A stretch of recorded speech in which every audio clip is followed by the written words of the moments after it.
Assalamualaikum warahmatullahi wabarakatuh. Bagaimana kabarnya hari ini? Semoga semuanya dalam keadaan sehat walafiat. Amin. Hari ini kita akan melanjutkan materi kita. Sebelumnya saya akan mengingatkan kembali materi yang telah kita pelajari pada pekan yang lalu, karena materi itu akan berkaitan juga dengan materi kita pada hari ini. Jadi materi kita pada pekan lalu itu kita membahas, semoga semuanya masih ingat, kita membahas tentang ikatan kimia. Kita lanjutkan C12, H22O11. Kemudian misalnya juga ada pada lilin, kandelila sebagai bahan baku pembuatan lipstik itu ada C46, H92 dan O2. Ketika kita perhatikan, ternyata senyawa-senyawa yang terkandung dalam bahan-bahan yang kita gunakan sehari-hari ini, kalau kita lihat polanya, ternyata semuanya mengandung atom C. Ini juga ada atom C-nya, kemudian isoktan ada atom C-nya, kemudian asam aksorbat juga ada atom C-nya, ada sorbitol juga ada atom C-nya, kemudian ada atom H, dan juga ada atom O. Nah, semua molekul-molekul yang ada atom C-nya ini disebut dengan senyawa karbon. Kenapa disebut senyawa karbon?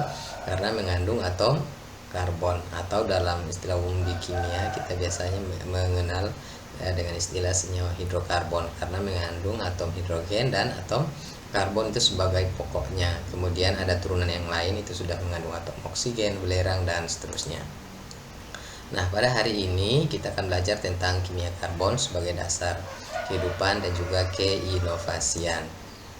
Ini adalah harapan yang akan kita capai ketika kita belajar mata kuliah ini. Yang pertama, CPL-nya atau sub CPMK-nya menjelaskan materi hidrokarbon, prinsip kimia organik, kemudian mengelompokkan menjadi alkana, alkena, alkuna, kemudian ada struktur hidrokarbon, kemudian tata nama, kemudian ada isomer, kemudian menjelaskan penerapan senyawa organik dalam kehidupan sehari-hari. Pada hari ini kita akan bahas dulu tentang karakteristik atom karbon, kemudian mengelompokkan menjadi alkana, alkena, dan alkuna. Belajar juga tentang struktur umum, kemudian sedikit membahas tentang tata nama dari hidrokarbon. Nah, selanjutnya ini adalah overview perkuliahan atau materi kita. Ini kita konsep. Yang pertama, ini adalah kimia karbon, ilmu yang mempelajari tentang senyawa karbon dan perannya dalam kehidupan sehari-hari. Keunikannya dia bersifat tetravalen atau 4 ikatan kovalen. Kenapa? Karena atom C ini memiliki nomor atom 6 yang dalam sistem periodik unsur, sehingga kalau kita lihat konfigurasi elektronnya itu 1s2, 2s2, dan 2p2. Ini konfigurasi elektronnya, sehingga elektron valensinya itu ada 4. Elektron valensinya ada 4. Apa artinya 4 ini? Artinya atom karbon itu mampu memiliki ikatan bersama 4 atom yang lain atau 4 atom C yang lain. Dia memiliki 4 tangan. Kemudian yang berikut, jenis senyawa hidrokarbon ada mengandung atom C dan H. Kemudian turunannya selain C dan H ada atom oksigen, nitrogen, halogen. Kemudian ada polimer alami dan sintetis. Kemudian ada struktur karbon, ada yang lurus dan ada yang siklik. Kemudian isomer, ada isomer struktur dan isomer geometrinya. Kemudian golongan berdasarkan golongan fungsionalnya ada alkana, alkena, alkuna, kemudian alkohol, eter, aldehid, keton.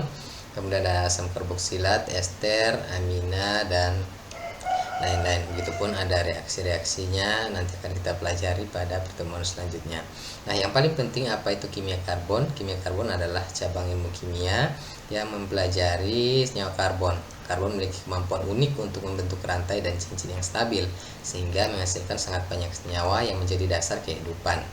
Nah, sebagaimana kita ketahui bahwa struktur DNA dan RNA makhluk hidup itu juga tersusun dari senyawa karbon. Nah, kemudian yang berikut, hidrokarbon ini dibagi menjadi beberapa bagian. Yang pertama ini kita kenal dengan alkana, ada alkena, ada alkuna, ada sikloalkana, ada senyawa aromatik. Perbedaannya ini di rumus umumnya. Kalau alkana itu rumusnya CnH2n tambah 2, kalau alkena CnH2n, alkuna CnH2n kurang 2, sikloalkana CnH2n, kemudian aromatik atau cincin benzena itu C6H6, rumusnya CnHn C6H6, kemudian nanti masih ada turunannya. Jadi misalnya alkana, kalau N-nya kita ganti 1, N-nya sama dengan 1, maka CnH2n tambah 2, artinya N-nya kalau kita ganti 1, C-nya 1, H-nya N-nya di sini 1, maka C1 H2 kali 1 tambah 2, berarti C-nya 1, H-nya 2 kali 1 2 tambah 2 sama dengan 4, berarti C1H4, atau biasa kita tulis secara umum CH4. Begitu pula dengan rumus yang lain, misalnya alkena, kalau alkena alkuna itu C-nya dimulai dari 2. Jadi C2, kalau N-nya kita ganti 2, maka C2H2N, berarti C2H berapa? 4 ya, karena 2N dikali 2. Selain rumusnya yang berbeda, ini juga memiliki karakteristik perbedaan, yaitu kalau alkana itu ikatannya tunggal, kalau alkena ikatannya rangkap 2, kalau alkuna ikatannya rangkap 3. Selain itu perbedaannya adalah dan akhirannya itu diganti dengan ana, ena, atau una. Kemudian kalau sikloalkana ini rumusnya sama dengan alkena, tetapi dia berbentuk siklo. Jadi misalnya siklopropana, jadi propana tapi bentuknya siklo, atau siklobutana, C-nya ada 4, itu namanya siklobutana. Jadi asalnya dari butana, tapi karena berbentuk siklo maka jadinya siklobutana. Oke, berikutnya kita akan belajar tentang deret homolog daripada alkana, alkena, dan alkuna sebelum kita memberikan nama. Yang pertama CH, kita mulai dari CH4. CH4 ini namanya metana, kemudian C2H6 namanya etana, selanjutnya sampai C6H10 namanya sampai C10 itu namanya dekana. Sebetulnya nama-nama ini tidak berbeda jauh, hanya akhirannya diganti. Kemudian rumusnya ini menggunakan rumus yang ada di atasnya. Ini sudah dipelajari di SMA, jadi saya pikir ini tidak terlalu sulit. Nah, kemudian yang berikut cara memberikan namanya. Alkana, rantai karbon terpanjang, kemudian beri nomor dari ujung yang terdekat ke cabang, kemudian sebutkan nama cabang tambah nomor posisi, kemudian tulis cabang induk, kemudian akhirannya ana. Sebetulnya ini juga sama, akhirannya diganti dengan ena, hanya penomorannya kita upayakan supaya rangkapnya itu berada pada atom C yang paling kecil. Begitu juga dengan alkuna. Contohnya misalnya satu butena, kita tidak hitungnya dari kanan. Kalau hitungnya dari kanan berarti ikatan rangkapnya berada pada atom C nomor 3, berarti 3 butena. Tidak boleh, kita harus menghitungnya dari kiri. Kenapa? Agar supaya ikatan rangkapnya ini berada pada atom C yang paling kecil, yaitu 1 butena. Oke, selanjutnya kita berikan contoh. Nah, ini kita coba untuk memberikan namanya. Untuk kasus seperti ini yang ada rantai cabangnya, yang pertama kita pilih dulu rantai terpanjangnya. Rantai terpanjang itu adalah yang paling banyak mengandung atom karbon. Sekarang sudah ada rantai terpanjangnya. Ini adalah rantai terpanjang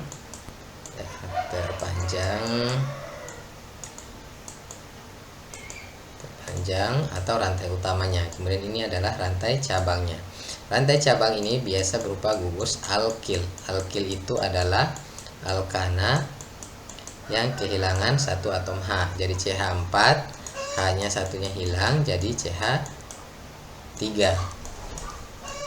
Nah, namanya pun berubah. Kalau CH4 namanya metana, CH3 namanya metil karena ini sudah jadi gugus alkil. Nah, sekarang rantai terpanjang kita hitung atom C-nya. Nah, upayakan supaya rantai cabang ini berada pada atom C yang paling kecil. Kalau kita hitung dari kiri, maka rantai cabang ini berada pada atom C nomor 2. Kalau kita hitung dari kanan, maka atom C-nya ini berada pada atom C nomor 3.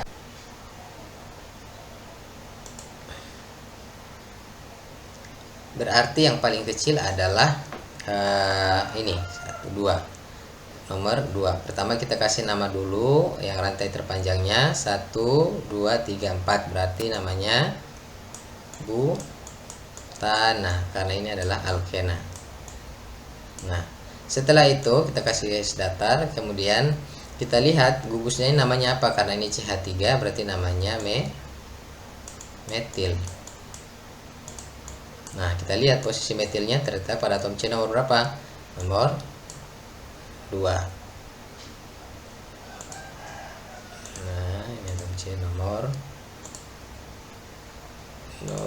2. Berarti 2 metil butana. Nah, begitupun dengan rantai-rantai yang lain. Nah, misalnya ini yang nomor 4, kita tidak bisa memberikan rantai terpanjangnya yang di sini karena masih ada yang ini. Jadi ini rantai terpanjangnya, tidak harus yang lurus seperti yang di atas. Nah, ini juga bisa rantai terpanjang. Kemudian kita hitung atom C-nya, upayakan supaya cabangnya ini berada pada C yang paling kecil. Kalau dari sini 1, 2, 3, 4, 5, 6. Kalau sini 1, 2, 3, 4. Nah, berarti kita hitungnya dari sini karena atom C ini yang cabang ini akan berada pada nomor 3. Sekarang hitung rantai terpanjangnya C-nya berapa? 1, 2, 3, 4, 5, 6. Berarti heksana. Nah, heksana. Kemudian lihat rantai cabangnya berupa gugus metil. Kemudian terletak pada atom C nomor 3, berarti 3 metil heksana. Oke, bisa paham ya sampai di sini. Nah, bagaimana kalau rantai cabangnya berupa gugus alkil yang bukan metil? Nah, misalnya ini kan rantai terpanjangnya, ini kan C3-nya di sini, berarti ini rantai terpanjangnya. Nah, kan? Berarti hitung C-nya 3, berarti 3, 4, 5, 6. Ke sana ya. Seterusnya ini adalah rantai cabang, sama. C2H5. Kalau C2H6 kan etana. Kalau C2H5 berarti etil. Ini juga etil. Nah, ini ada 2 gugus etil. Yang pertama tetap sama, kita berikan dulu nama pada atom C yang paling panjang. Jadi 1, 2, 3, 4, 5, 6. Jadi upayakan supaya dapat yang paling kecil, sehingga kita kasih dari sini 1, 2, 3, 4, 5, 6 ya. Ini karena C-nya ada 3, berarti heksana. Nah, oke. Kemudian ada 2 gugus etil terletak pada atom C nomor berapa? 2 dan 3. Berarti ada, karena metilnya ada 2, namanya bukan metil lagi tapi dimetil. Dimetil.